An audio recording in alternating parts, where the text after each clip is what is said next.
All right. Welcome, everybody, back to the podcast. The learner is always right. I feel like I never say anything like that. But I want to start out with some hate. I got some hate in my heart and I got to get it out. Get it out.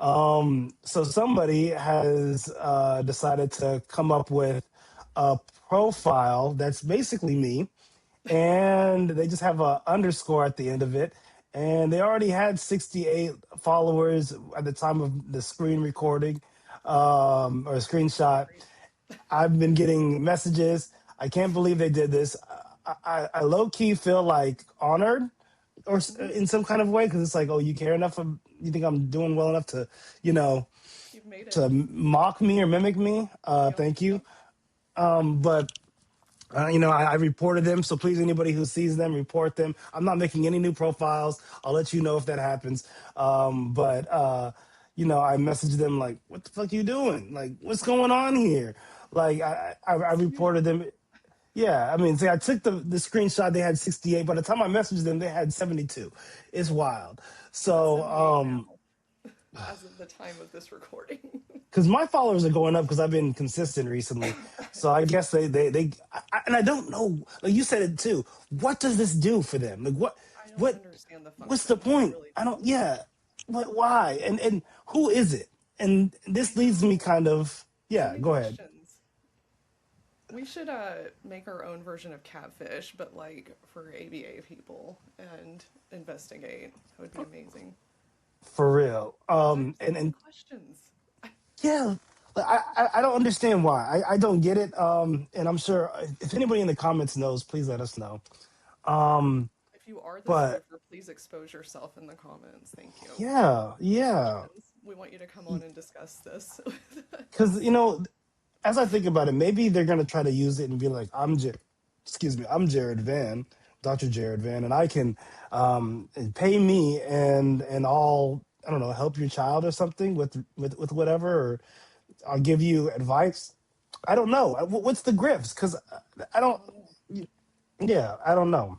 It's not like So you're not getting sponsorships or anything. And like when we go into these spaces as advocates, you don't get paid for that generally. Um, no, you write a no. book, you don't really get paid for that unless you're like Stephen King. So like, It's largely a thankless job with people oh in the yeah, comments, most of them being nice, but also a large swath being horrible, horrible people with, fake profile pictures or, very few followers. Just like, why do you spend your time doing this? Like, it doesn't make any sense. Like, do you have no life? very little Um, reinforcement for it too. exactly. So, and my block button works. So I'm quick to block a person. I do not care. I used to be like, oh, I'm not going to block anybody. I'm going to leave it out to discourse. And it's like, yeah, that went out the window real quick. You That know, lasted 5 minutes, and then exactly. switch. It takes one No. troll, and that's the thing. It's like if we're in these spaces, we're not getting paid. We're saying hard things that need to be said. The last thing that we want is somebody attacking us for those things. So it's like you've got to protect your own peace too. Yeah. I'm not about censorship generally, but like if somebody is not willing to have a productive conversation, or if they resort to like name calling or like derogatory statements or something like that, you're out. Like Yeah. full stop. I don't need that. Same. I have to moderate the comments every now and then, and I probably could do a better job, but it's just sometimes you got so many comments coming in, it's Yeah. difficult to do. But you get the anti-black racism, you get the Hmm. sexism, the ableism, and then the anti-Semitism and anti-Muslim, anti-Arab statements, homophobia, transphobia. Like those are the few that I've experienced. And then one time when I recently I had a stitch, and I stitched this black woman. I had somebody say some off color remarks about the black woman, sexualizing her, and I was like, oh, this is gross. Is this what women have to experience? I just got one comment and I feel yuck. I could not imagine being a woman on the internet or a female presenting person. That, and then like when you go into gaming spaces, it's even worse. Like that's Oh, why. I like, as a gamer, like, it is the most, I want to say one of the most far behind cultures or subcultures in society is like, if you're in an online game as a woman, forget it. Like, you're either going to be harassed, you're going to be proposed to, you're going to be targeted, especially if you're playing like an aggressive type game. Like, Oh, I always have to turn on pacifist mode in like Fallout 76 because people will purposely come to my base camp, try to blow it up, try to get me to agitate into like PvP, and I'm like, I'm not here to do this, folks. Like, yeah. it's so annoying. So annoying. As somebody who was on Call of Duty and all of like Oh, Halo first person that was shooters one of the a worst. lot back in the day with the mic and my friends and all that stuff, I have heard and seen it all. I mean, the racism and the sexism that goes on when people feel like they have that anonymity just is wild. And then to be terrible at the game at the same time is You just can't give them a another reason layer. to be that It, way. Like, it's not like you're good yeah, at this. exactly. So yeah, so I mean, this brings me to a term called blackfishing. I was getting ready to bring Um, this up. Thank you. yeah, and here people get so upset when you use the AI overview, which sometimes it's understandable why they get upset, but it's like, I Sure. could just It's just go a to the summary. thing. Yeah, it's just a summary. Sometimes the summary is fair, but Yeah. it's the practice of trying to give the impression that one is black ancestry when one is not. Here's another one where it's what's blackfishing. The term has been increasingly in the news to describe behavior by white entertainers who appear to be imitating the appearance of black people. It's not a compliment. Um, Mostly what I see is on the internet. I had an example here. This is one of the greatest examples. Um, this Pennsylvania politician didn't realize that he was logged into his sock puppet account.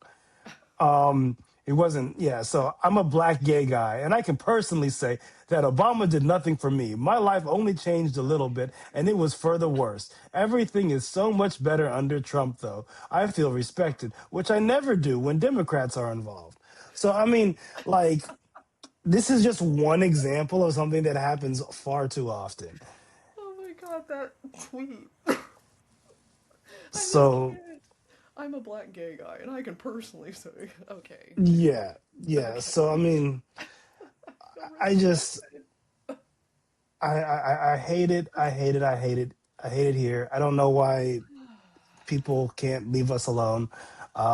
But there's some weird, gross obsession with black people that some people have. So It's so apparently, weird. Like, when I go ahead. laugh, I don't think that the act is funny. I'm uncomfortable. So like No, when I'm uncomfortable, I laugh, and that has put me in some really challenging situations before where people don't understand my emotional regulation, but like it just gets so ridiculous that that's my response is I just laugh. So like I want to be very clear that I don't think that that person's actions are funny. I think they're disgusting. But just want to lay that no, out there no, cuz no. this is on the internet. I think it's hilarious because like sometimes racism, bigotry is so absurd that you Yes. have nothing to do but laugh. That there's no response you can admit, but just immediately, you have that it's elicited or evoked, and then also sometimes racism is just funny because it's like how absurd it is. Like Yeah. it's like Surreal. like that's hilariously idiotic. You know what I mean? And the fact that you think that or were taught that is just it.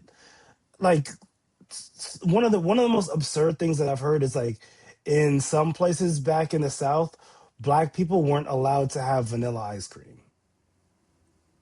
So that's why there's like butter pecan ice cream. Like What? I actually I can probably one up that. I've been reading a book. Um, I can't remember what book it's from, but basically someone was talking about with the racist ideals they were. Oh, so I'm reading the Virginia. or Virginia, what is it, Guffrey, Yeah, one of yeah, the yeah. whistleblowers. I'm reading her autobiography now, and she was talking about how she grew up with super racist family who also abused her constantly. And one of the things that one of her uncles, I guess, had told her, I'm pretty sure, and if I'm like misspeaking on all this, I apologize because it's like a 400-page book. Hmm. But basically, that like black people were born with tails that had to be cut off when they were born, and it's just like,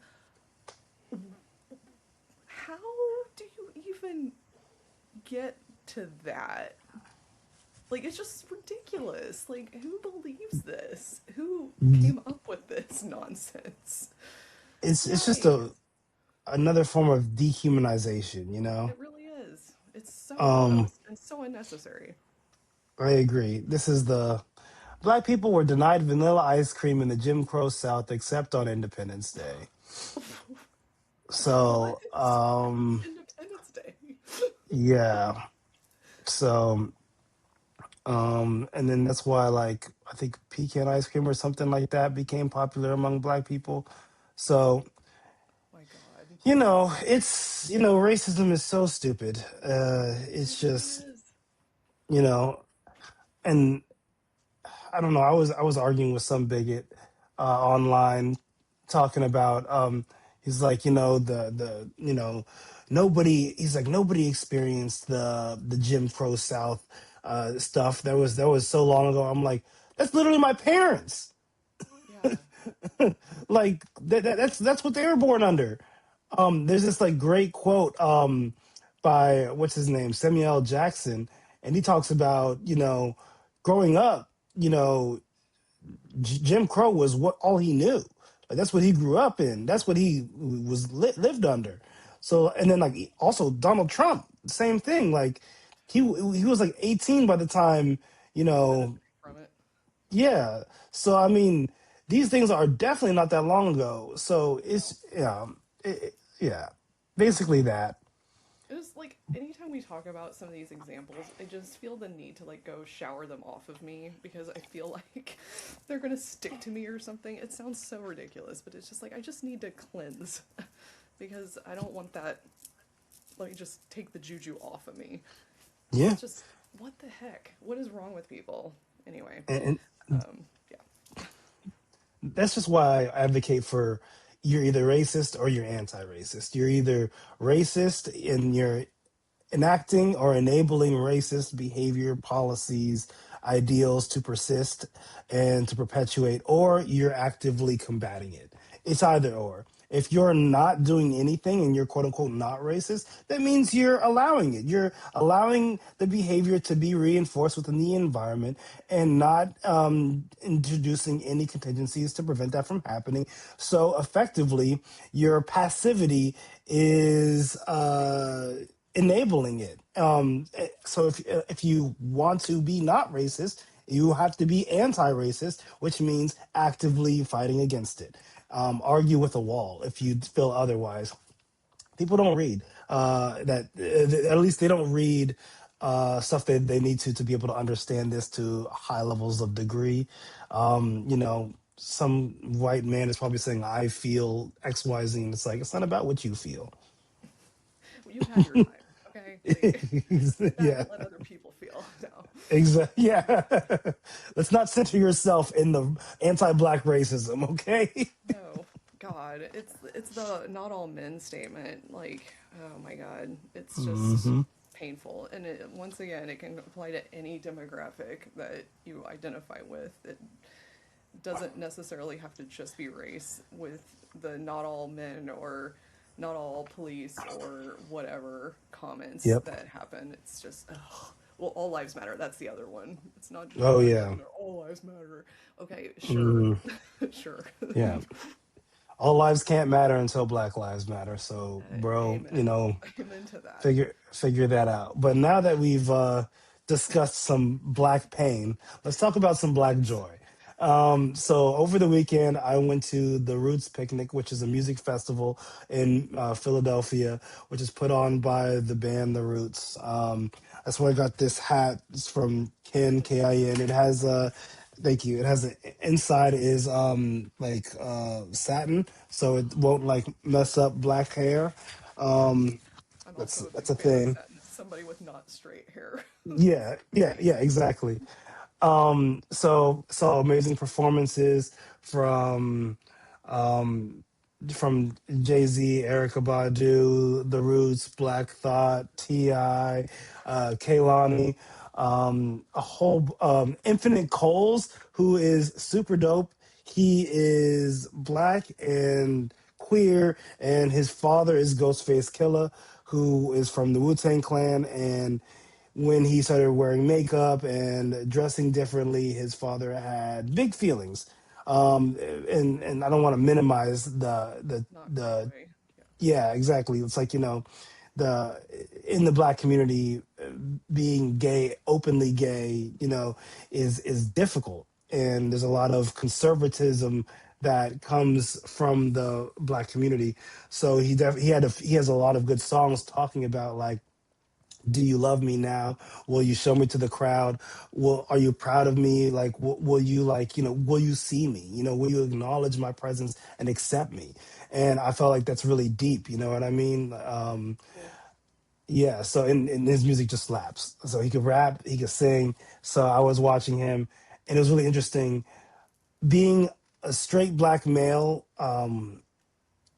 socialized in straight black male culture. I was seeing this openly gay expression of music and dance, and I had to sit with, how do I feel about this, and, like, identify the feelings that came up that have been trained in me for a long time to feel like, yuck or gross or no, or this is unacceptable, when I really enjoy the music. I really enjoy this artist. And it's much more entertaining than a rapper just going back and forth rapping on stage. You know what I mean? Like, they have dance and they have choreography. They have, all of this glitz and glam, damn near to the point of drag. So it was amazing. I love So I had to really kind of wrestle with those emotions and tact inner homophobia that had been trained in me, and unpack that. And then, because, we're always working on ourselves. I'm not perfect. I'm still working on me.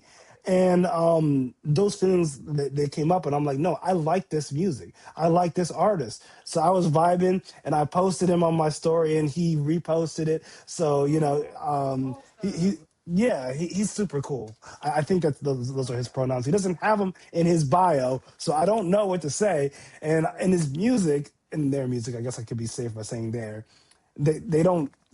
I feel like they don't necessarily go into that. So, Yeah. um, Right. yeah, One of my things but that I'm trying to be conscious of, speaking of like gender bias, is if I don't know someone's pronouns and they aren't available to me, I try to default to they, them hmm until I otherwise know.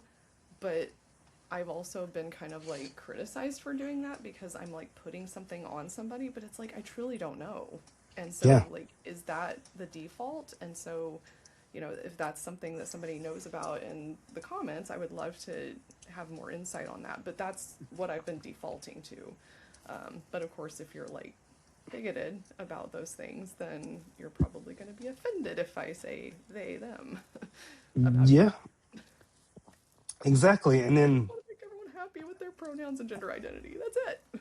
exactly, same. And so I was like, okay, I guess I could just use Infinite Cole's name every time I refer to Infinite Coles. So that's I guess also an option, to call Infinite Coles by Infinite Coles' name. Yeah. And it's on Notion too, so that Yeah, more people are yeah. aware of Infinite Coles and Yes, go check maybe out that's his Infinite name. Coles's. Yeah, go check out Infinite Coles's album, Sweet Face Killer. It is outstanding. It's just such an amazing album. And one of the things I wanted to talk about is, so in this music festival, they had an incredible booth dedicated to teaching kids how to read and the science of reading, right? And anybody that's seen my content, especially as of recently, knows how important I think it is to learn how to read and what reading is. And They had these pamphlets. They also, one of the cool parts about it being like a community, they had these books for kids, and you can get it signed by some authors. They had this thing, Reading is Freedom, which I absolutely agree with. And then I don't know if I didn't get a picture of it, but over here in the corner, they also had people that were giving haircuts for free and braiding hair, twisting hair, and what have you for free as well. So it's like this great community hub of getting kids and parents and everybody like to understand the importance of reading and how it's taught and how to get support. We were also given like a free library card for Philly, a special one from the Roots, and they also have the community aspect of, oh, kids need to get their haircut, they need to get twists, braids, whatever girls need to get done with their hair, blowouts, what have you. So they're combining it into one area, which I think is so genius that Black people have done for ad nauseum. Because when the powers that be cut off those tools, access to those tools, we had to create our own. And this is people creating their own. So I really want to get involved with them because this is incredible. And I just had to mention No, that the thank Roots you. Picnic did that. I never seen a music festival have a dedication to education and reading like that, and I was just Yeah. blown away. I mean, the music festivals that I've went to are generally very white culture, not like bad white culture, but like I'm a post emo kid and scene kid, so like there aren't a lot of black people in the scene culture. Um, and so like I don't remember anything educational. I do remember like hair washing being available, free hair washing, but not like braiding or cuts or anything like that. Otherwise, there's nothing educational whatsoever, and everything is like an outrageous charge. And then I went to Bonnaroo in Tennessee, and that one's very diverse. I actually saw Ludacris there, which was surprisingly the hit of my. I had such a good time at his set, actually. Now, that didn't age great because of him like agreeing to play at the inauguration or something. I don't remember what. Hmm. But at the time, I was like, "Oh, this is great! Who would have thought Yeah, Ludacris would be one of my favorites out of the whole festival?" But yeah, free hair washing, but that was pretty much it. But I love the accessibility. I love the community involvement. I love the grassroots efforts. Like, I wish more community efforts were done like that. But like being in a city, you get access to more of those things. It's like these other areas that we don't see as much of it. Unfortunately, it would just be nice to see more grassroots stuff happening for cultural communities. yeah, I agree. A couple things. One, I feel like if you're a millennial, Ludacris, just his music, special place. You know, It's just part of your upbringing, you know? Like we can cancel him now, but like old school Ludacris was really yeah, where it was at. yeah. I mean, Chris Bridges, move, bitch, get out the way. Everybody, everybody has had that moment. Where you God, that felt was that. so popular when I was in college. Every time you go to a bar, that song would be playing. And then Usher's, Confessions. Yeah. yeah, yeah. Oh my gosh, I got so sick of that song. It was just like, this wasn't bad until y'all played it 5 million times in one evening. Exactly. I'm dating Um, myself there. it's okay. It's okay. One of the things I wanted to ask you, because I'm curious about this, because I just genuinely don't know. I Oh feel gosh, like in the Black community, there's a deep sense of collectivism, of community, of each one teach one, of, you're almost like, one of the things like in my family is, if anybody wants to get food and like DoorDash, you got to ask everybody. Like, it's not even a question. Like, it's you're gonna rude be if you don't. socially exactly. And there's like social ostracization. There's a whole bunch of you will get cited and shunned from the community if you act in hyper individualistic ways. Uh-huh. From the outside looking in, as a Black man, it seems like the white community really cares about individualism to a point of detriment to literally everybody. Right. And so could you like explain if I, like what's going on there? Speak for the entire white community, Oh please. my God, I don't want to do that, but okay. Um, First off, most of the time I'm ashamed of the white community, so I want to throw that out there. So, full caveat, I may not accurately depict white culture because I hate white culture for the most part. I am a fan of Trader Joe's. I will embrace that that is a part of white culture, though. 'Cause We like Trader that. We like that. I love Trader Joe's. I can't help it. It's amazing. Um, but do I wear New Balance tennis shoes? No. Do I, you know, I'm trying to think of other things from white culture. I had this amazing coffee table book for a long time that was called Stuff White People Like. And it was so funny because it would be like cargo shorts and like New Balance tennis shoes and David Sedaris essay books and stuff like that. And I would be like, okay, yes, I like that. No, I don't like that. And I would like Hmm. rate if I was like representing the bad part of the community. Because I feel like over a certain threshold, it's like you're representing versus like you're safe or whatever. Hmm. So yeah, I would definitely agree that for the most part, and we have that in like election data, individual ideas and individualist approaches tend to be more of a white person thing. And I think that that is socialized in part because we have always had access to the things. Now, it's very easy to say, well, I have my house, I have all my money, I have all my food and all my resources, so I don't have to share that with anybody. I don't need a handout. You're going to have more of those people like not being okay with welfare and not being okay with social security and stuff like that because they themselves are in a secure spot.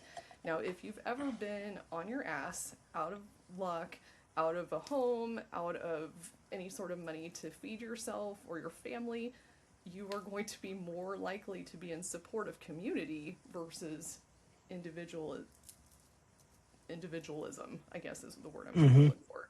Um, so yeah, I don't know.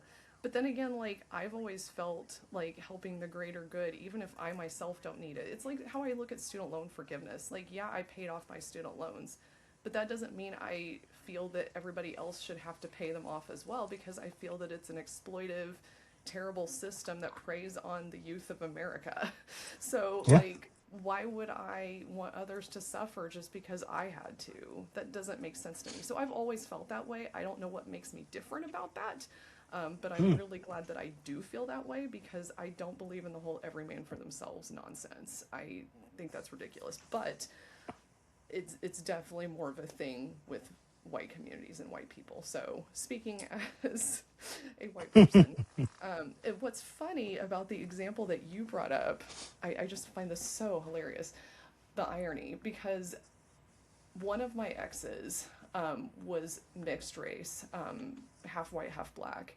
And he would go and pick up food without telling me. And he would come home, and I'd be like, why didn't you ask if I wanted something? And so he would always take the assumption that, like, well, you know, you never want anything. Yeah, but I want you to ask because that might be the one time I actually did want something. But knowing that, I'm the one that's like, hey, do you need anything? Or I'm into sourdough baking right now. If someone comes to visit, I'm like, do you want any bread? I can send bread home with you. What flavors do you like? And, Hmm. you know, I do those things, but like, it's funny because him being half black was always like, no, you know, I picked something up, and but he was also an ass. So, Quick but that question: exact example, it's pretty funny. did he have a white mom? Mm-hmm. Yeah. You must There's have a a reason whole for that. there's a whole thing about the way that a lot of black people that are half black, half white experience life and behave if they have a white mom. It's messed up, I think, because of course no group of people are a monolith. Right. It's messed up for a lot of reasons, but a lot of times, it's like, maybe the parents got together and what if the white mom never really learned how to do the hair of the kid. You know what I mean? Yeah, Just being able to handle this hair is it's a lot, and it's a whole love letter. You know what I mean? To be able to learn how to do it, so that can separate a lot of the experiences that Black people have that kind of create a connection when you're not able to do your own hair or figure out how to style it or how to handle it. And then a lot of times the mothers identities get passed on or beliefs get passed on more so than the fathers in some ways. I mean, I can't speak to it fully. I have two Black parents. I'm just light skinned. I got four Black grandparents, but I mean, you could take a wild guess as to why I'm light skinned. And my brother, same mom, same dad, is dark skinned. So I mean, it's just sometimes it's like that, yeah, genetics. crapshoot.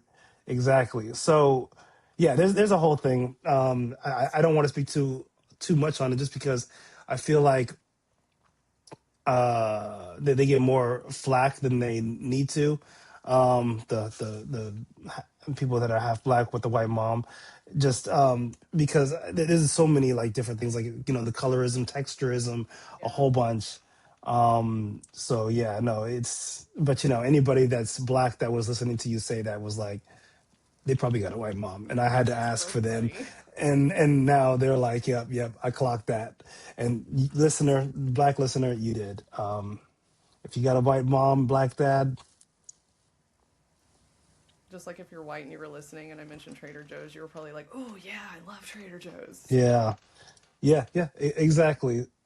So I mean, yeah, I'm really interested in like unpacking whiteness in a way because like there's this really interesting experience I had where I was at Krista's conference, right?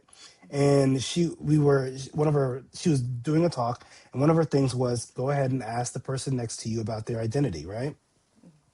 And there were two people that were clearly white presenting, and she was like ask about their ethnicity and race, right? And where they come from. So both of the people that were white presenting said that they were white instead of they had to be questioned more to say that they had Irish roots or English roots or whatever or Scottish roots they had. So from my understanding, they preferred or chose at least to identify as white before they identified as those roots that they had. So they chose their proximity to whiteness. So to me, it's like you have disconnected from your own culture and identity yeah, yourself. Your culture did that to you because like for us, it's not. I didn't choose to not know where in Africa my lineage comes from.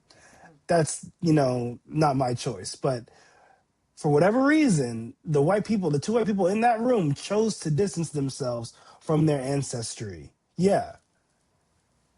full stop. It's a privilege, and so like being able to choose how you identify in that regard.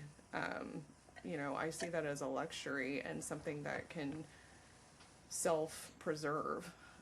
So it's like if I don't know, like my first thought was, well, would I say I'm white because if I say I'm European white origin, does that sound worse? Does it sound worse to like I kind of know now because I did like an ancestry background thing once upon a time. So I kind of know my roots, but like it's interesting because also I was never spoken to about those things. And so for most of my life until like 5 years ago, I didn't even know that I was part British. I didn't know I was I guess I'm part Dutch as well. And so like I didn't know those things because my family was just like, "Oh, no, you're just American." It's like, but that doesn't help me. Especially Hmm. when you're doing like a school project on like who you are and stuff like that. And it's very interesting. So I wonder on the one hand like it sounds like those people did know their origin and their race Yeah. and stuff like that. So like it's a different situation, but it's interesting that you make the choice and how you make that choice. I definitely agree. That's a lot to unpack. Yeah. Toni Morrison once said, "In this country, American means white. Everybody else has to hyphenate." Because That is so like you said, you might not say that you're European American, Mhm. although that probably is more accurate than white. Yeah. But you're taught to My toaster yeah, just came down. nice ghosts. It's been there for Ghost, are like you white? it's been there almost for like a year. Are you offended? Okay. Anyway, um uh yeah, no, it's where was I going with that? hyphenating I, European American, yeah, I mean, which is something I might start doing actually. I kind of like that.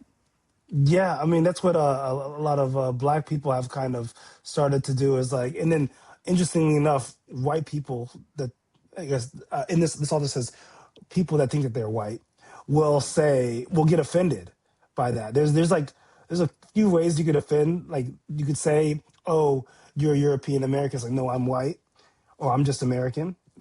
And then also you could say Europe is not a continent, and you could watch just like certain, especially white men or men who think that they're white, just completely explode. It's like by none of the metrics that we define continents is Europe a continent. It just wants to be its own continent to distance itself from Asia and Africa and the quote unquote Middle East, which is uh, Swana is the term that we're using now to decolonize Middle East because Middle East of what? Middle East of Europe. Yeah, You know what I mean? So the Middle East yeah, from America, obviously, yeah. So I because it's all mean, about us. yeah. So it's just interesting dynamics that I notice in clock that a lot of people just don't think about, and a lot of us don't talk about. That I think Right. that it'd be interesting to have that discussion.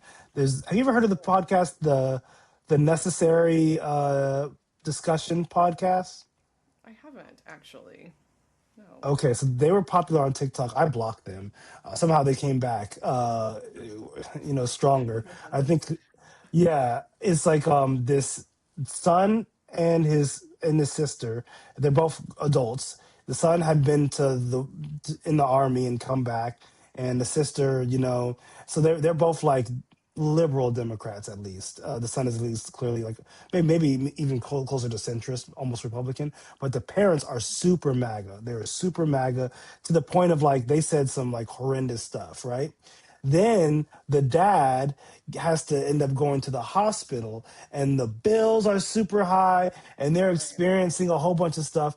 And then the mom is now just on the podcast with the kids, and she's like, she basically didn't care until it happened to them, and Hmm. now that the leopards are eating her face, she's advocating for these common sense social safety nets. And it's just so interesting that it has It to shouldn't happen take to that them long. for them to care. Yeah, exactly. That's ridiculous. Like I've never been in a situation where I'm unhoused, but like it doesn't mean that I can't empathize and try to support and remove individuals from that situation and assist. Like I there's actually some content creator here in my city who I'm sure at some point I will run into, and she's just the sweetest lady. She got fired from her job, and then she found herself unhoused. And like, I will Venmo some money to her once in a while and make sure you and your dog have something to eat, make sure you and your dog have somewhere to stay for the night, whatever. But like, it shouldn't take being in that situation to give a crap. Like, I just Yeah, don't understand that mentality. Like, I'm glad that people have those wake up calls because otherwise it would still be like way more people, every man for themselves. But like, I don't understand why it takes that. yeah, Whatever. I feel like empathy, and that's coming from somebody as autistic, who people say I don't have emotions or like I don't feel emotions the same way. But how come I get this? Like, I don't know. Very yeah, interesting. Very interesting. yeah. And then if we just brought it back to the learner is always right. What environmental contingencies are operating on people's behavior, maybe even particularly white people's behavior, to Mm-hmm. have them value this individualism so much that even when it's killing their fellow humans or even their fellow people who think that they're white, um, Right. uh, That it's not uh, singular. Like, yeah, just working for your own benefits and not intersectional feminism. Read a book. Exactly. Read a book. Exactly. Yeah, particularly on Black feminism. Some Toni Morrison, some Bell Hooks, some Kimberly Crenshaw. Drop those Preach. jewels there. Yeah. Okay. So I feel like we've exhausted those things. Let's talk about something else. So, yeah, kind of leading from talking about demographics and stuff like that, I actually kind of did a deep dive after our conversation about the ABAI annual conference, and I was kind of curious about the data for conferences and certificates and all that sort of thing. So I can share my screen maybe. I've had to do it for like 2 episodes, so now I'm like, how do I do this again? Rusty. Okay, so I kind of got interested. So this information on the BACB's website is actually pretty relatively easy to find. They do take certificate data now, albeit it's incredibly limited, but they have a pretty good amount of data from 1999 and on, where they collect information on what type of certification somebody has. So this is BCBA, this is BCABA, as we can see, because that credential's kind of I don't know what the correct term would be. I don't think they're getting rid of it necessarily, but also it's not as promoted. It's Hmm. decreasing. And then RBT certificates, of course, since it started in 2014, which was ironically the year I got certified. But their demographic data, I actually really like how they do this because they break things down. They have an overall, but then you can split it up by RBT, BCABA, and BCBA, BCBAD. I would actually love it to be broken down even further with BCBA and BCBAD because I'm willing to guess that the BCBAD goes up even more for white people because that's just how those stats go, and I want them to be fully transparent. And of course, I don't know if this is everybody reporting, so I'm not really entirely sure how that works and what percentage. Oh, prefer not to answer. Okay, so total percent of certificates responded with race data are 99.98. So 100% of BCABAs, way to go, BCABAs, love that. 99.97%. So a pretty good amount of certificates actually responded. So, as you move down in credential, the white people go away. So, where did they go? Oh, well, they're up here in the master's and doctorate degrees. That's where they are. So, I actually really do like this because you can compare across level of education. And so, gender, same thing. But what I really hate about the BACB's data is it's just female, male, non binary, and other. Like, with gender being such a spectrum, how can you justify just 4 categories? Like, are we assuming that female is cis and trans? Are we assuming that, anybody who doesn't fit into the gender binary is self identifying as non binary, including trans individuals? And of course, non binary being a part of the trans spectrum. But what is other? Like, so I think, I I agree, and also like I know specifically a woman who got her doctorate and should be a BCBAD, but they didn't award her the identification of BCBAD because they determined that her dissertation was not behavior analytic. So I wonder for whoa, how many people, yeah, how many people exist where they should be identified as a BCBAD, right. but the BACB decided no. Was the degree in ABA? I think it might have been in special education, and Okay. they said No. that it wasn't. I got mine in special education. I'm a Yeah, BCBAD. right. My Wonderful. advisor, Rick Cabina. Yeah, I mean, yeah, exactly. Everything is behavior of organisms. I mean, I don't know. More So I just gatekeeping. want to put that out there so that the data are not fully honest to the true value of what it is in life, in my Yeah. perspective. Oh, totally. And also to that point, I'm actually really surprised that somebody was denied that because when you certify as a BCBAD, you have to pay more. And the Yeah, BACB is all about money. And so I'm shocked that they would say, no, we don't want more of your money. You can continue to pay this lower rate for your certification. yeah, Like, yeah. on what planet would I have been able to predict that? That's just wild. Anyway. I don't know, maybe that's good on them to show that they actually do not only value money, but also like gatekeeping. Gross. So, Gatekeeping over money is wild.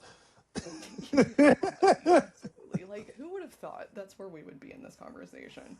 But clearly, the BACB needs to educate themselves on gender spectrum and identity.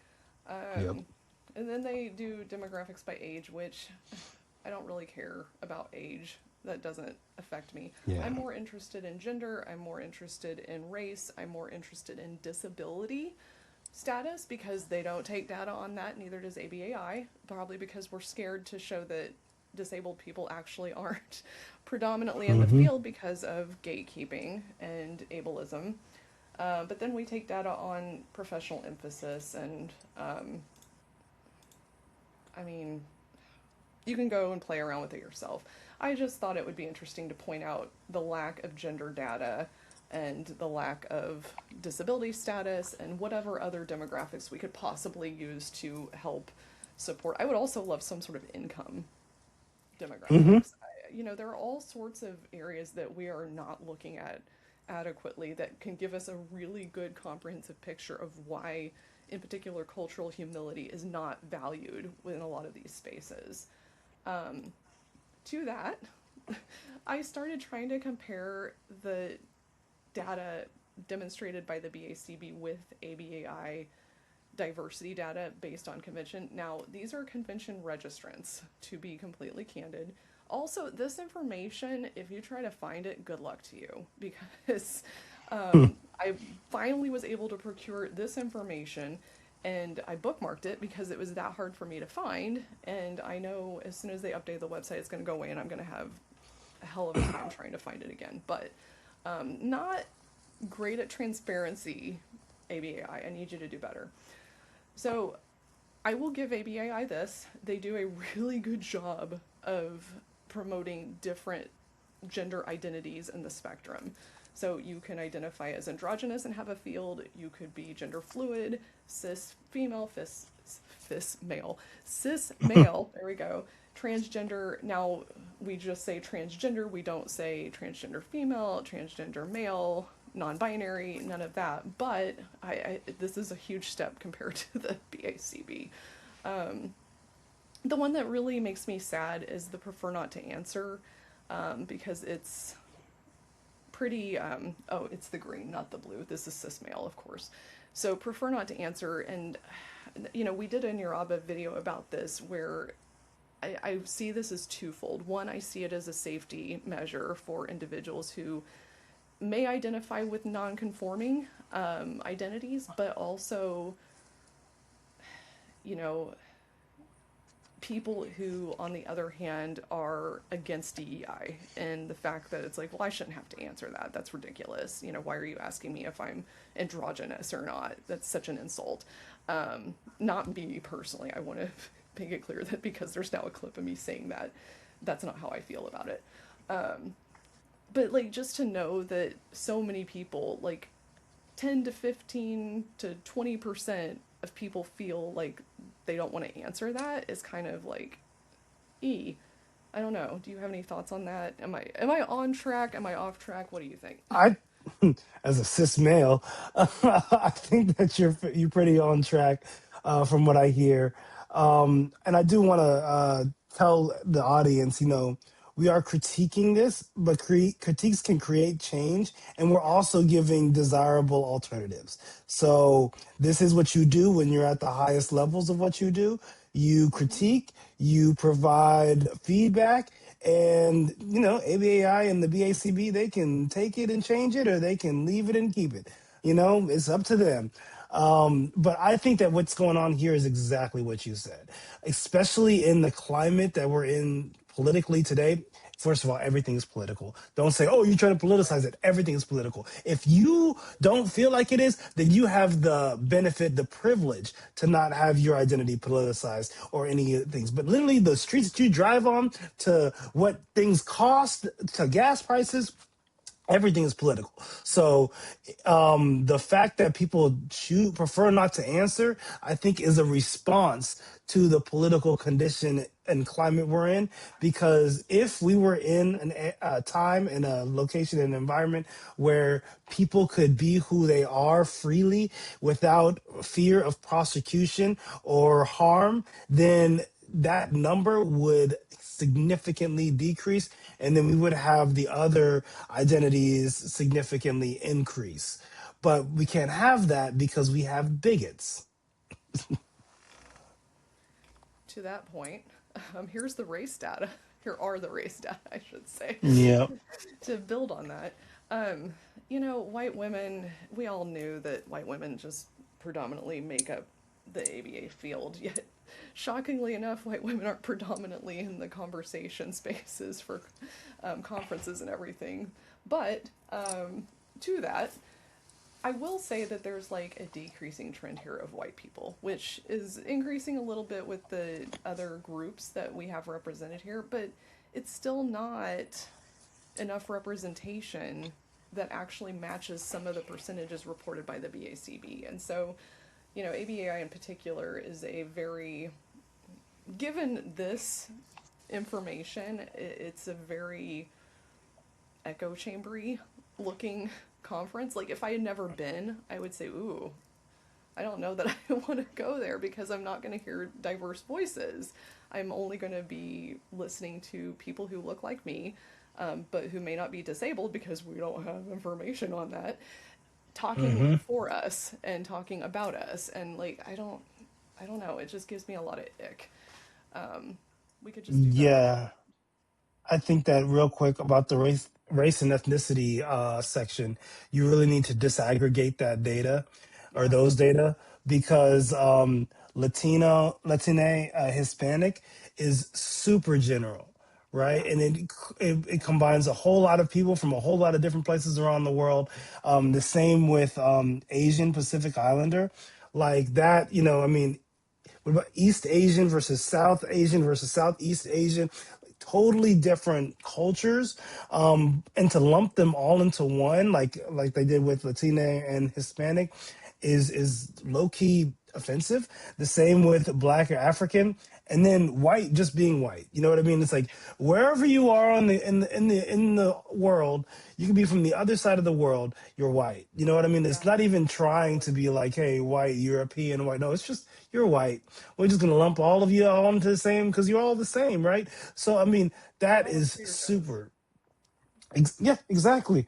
Exactly. And you all must have individualistic ideologies. That's not the case, Right. So, I mean, to put all those together in the same, is not right, in my opinion. But I mean, ABA ain't going to change that anytime soon. But I want them to know I'm on your ass.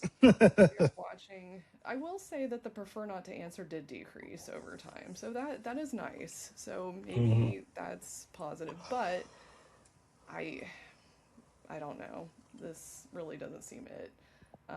For some reason, sexual orientation data were collected. I don't see this one as relevant.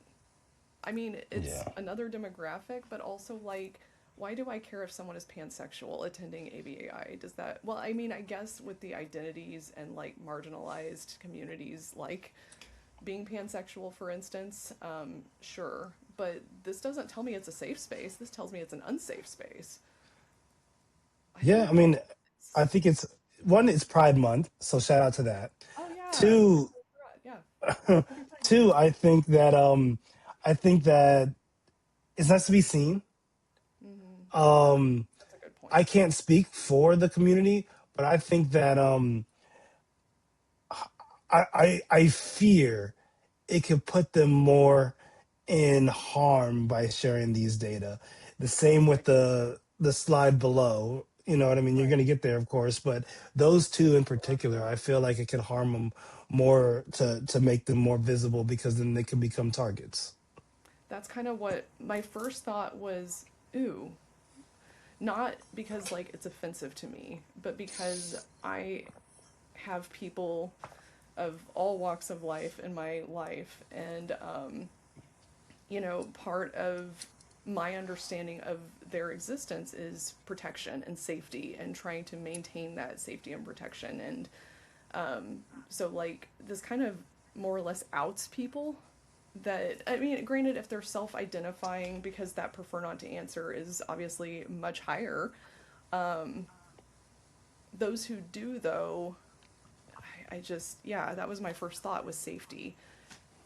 Hmm. It's more demographic data, which are helpful, but in this type of space, I feel that it's definitely more of a safety issue versus a visibility issue. And like, hey, we want to be seen. Now, if these were higher, I would say, oh, yeah, this is a pride thing, this is a visibility thing. But I think because of the trends in the data, it does take on that opposite. I completely agree with you. Yeah. And we could even argue about gender and race demographics too, because of Hmm. the very wide gap between the predominant demographic. And once again, where are the disability data? Where are those data points? Because I would love to know who identifies with certain disabilities, who is actually autistic there, who identifies with intellectual disability, who is physically disabled, because you could collect a whole range of data on that as well. And I would love to see how many autistic people are actually in these spaces talking about autism in particular. So, yeah, No, that's and my fun. think think about that. Like in a field, ABA, which largely works with the disabled community, to not even report data about disability of the individuals that are providing the services is wild, and it's extremely It's a choice. privileged to not even, it's a choice and it's privileged to not even choose to do anything. Yep. And not even to mention, because the layers of intersectionality really matter here, because like my white my white ass, for lack of a better way to say it, my disability awards me a significant privilege. Now, you can look at it twofold. Now, me going so long without a diagnosis is considered a privilege because I do speak and I can present and I can pass. Arguably, if you know me in person, you could say, well, I don't know what level you actually pass as a neurotypical person. But now that it's like been seen, it can't be unseen, sort of thing. But I went for years with people just thinking I had OCD and all this stuff. That's considered a privilege. But on the other hand, I was not awarded the opportunity to get services because of how I present. And so that set me back in relationships, that set me back in friendships, that set me back in like understanding how to be a productive person on a work site.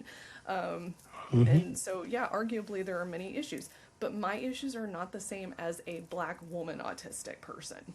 So, Yeah. like, it's very, very different. And to not have all of that overlapping intersectional data really is such a disservice because we're going out into these communities. And if you're working with like lower income individuals, you are working on legit safety concerns that me as a white autistic woman will not understand. Now, I can try to program for those and listen and try to empathize, but I do not have that firsthand experience. And so when I'm asked, is this in my scope? I'm going to say no because I may not identify with those factors and I don't know how to keep you fully safe. I will do everything in my power to do it, but there are limits to that because I just don't have that exposure. So, yeah, what say ye? I agree. Am I frozen? Because you're frozen. Am I frozen? Oh, good God. I mean, I closed out some apps. I'm not frozen. You're not frozen. So, Okay, well, if it's working on your end, then it's fine. yeah. Um, no, I wholeheartedly agree. You know, I think that one of the things that we're both really interested in is improving the material conditions and the way that the world treats other people. Yes. And when we're given behavior science, we're given a lot of tools to be able to detect the problems and then also to influence potential change. And I think that we both see a lot of stuff that more privileged people don't. and it's frustrating having that vision. And at the same time, when you point it out, you can get a lot of backlash. You can get a lot of pushback, because this is the way that things have always been. Or, yeah, it's uncomfortable to change, extinction burst, what have you. So I really wish that people in more privileged places would learn about their privilege and understand the vision that people in historically disenfranchised places have, that because when the most disenfranchised people, when their conditions improve, literally everybody else's improves. Yeah. It just reminds me of like there's this picture of like there's snow on the ramp and snow on the steps, and kids want to go into the school or whatever to get escape the snow.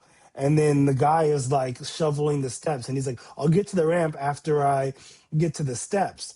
And then the girl in the wheelchair is like, "Well, if you take off the snow of the steps, the Go. ramp, we can all go in."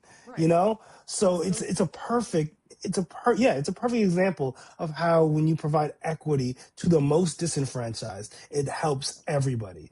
But the people with the most privilege and power seem to not want those with less to have more. I really don't understand it. I will never understand it.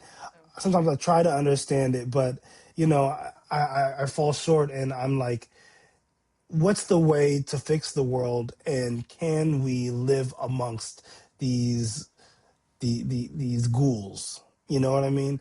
For lack of a better term, for sure. Um, Yeah. yeah, like you said, it's really disheartening. It's really hard, especially when you're public about it, and there's little to no reinforcement for your behavior, and it can really lead to burnout, cyclical burnout, and everything. This isn't a poor me, poor you post No. in any way, shape, or form. It's just you and I have definitely had those conversations before where it's like, we're trying to understand this other person's perspective. But I kind of come to a place sometimes where I'm like, you know what? If that's how people are going to be, I don't know that I care to understand Yeah. why they feel that way. I just know that I want to do things better for people, and it's actually funny. This shows my mind and like my reinforcers, because when you were talking about this really great, beautiful illustration of equity, I was just thinking about High School Musical. We're all in this together, and that's where I was. So it's like the Disney adult in me is just like, oh, we can make it better, but Oh, yep. yeah, you're Yep. actually Yep. coming up with like a tangible example that people can see equity with, and I'm just like, let's sing and dance, all right? Let's do this. No, um, I get it. I loved that Disney musical when it came out because I was like the perfect age I wasn't. I was for too it. old, but I still loved it. I mean, if And you like now, yeah. musicals, yeah, yeah. Um, and I'm over here trying to beat the Corbin Blue, accusations with Oh my the god. hair. Yeah, he seems so um, great. I missed him at Comic Con a couple years ago, and I'm kicking myself because I didn't go meet him, and now I'm like, I really should have done that. He seems like such a cool guy. He's on Broadway and all these things, and yeah, it's fine. He'll come back, I'm sure, at some point. I'll have to meet him. yeah. No, it's good when the right people get famous or seemingly right. I mean, Right? I don't know if there's any accusations or whatever, No. so I don't And keep up with the he's one most of the good recent ones so Corbin far. Blue. Let me knock. Knock on all good wherever he is. Yeah. I just want to keep him good. Hmm. But out of all the cast, he's probably like my favorite one, just in general because of his like the things he'll post and say, and he seems to treat his fans really well too, which I always really like. Nice, Because he wants to nice. pop for a picture, you want you want to know they're treating people well. Yeah, yeah, exactly. Exactly. Well, I mean, everybody, do you have more that you want to get into? I think we can get into it in the future. So yeah, I Okay. think I've said my spiel. How about you? I think I've said my spiel. I think that people should comment, reply to a comment, like, subscribe, share, hype the video, tell a friend Make an about enemy. this. Yeah, make an enemy. Always make an enemy in the comments. And then tell us, what you think about some of the topics we discussed today. I'm really interested. I saw that we now have up to like 15, maybe 16 people watching. So shout out to What? y'all. Oh my That's gosh. Pretty soon we're incredible. gonna have a spoof account made of Oh us. my God. The learner is always right.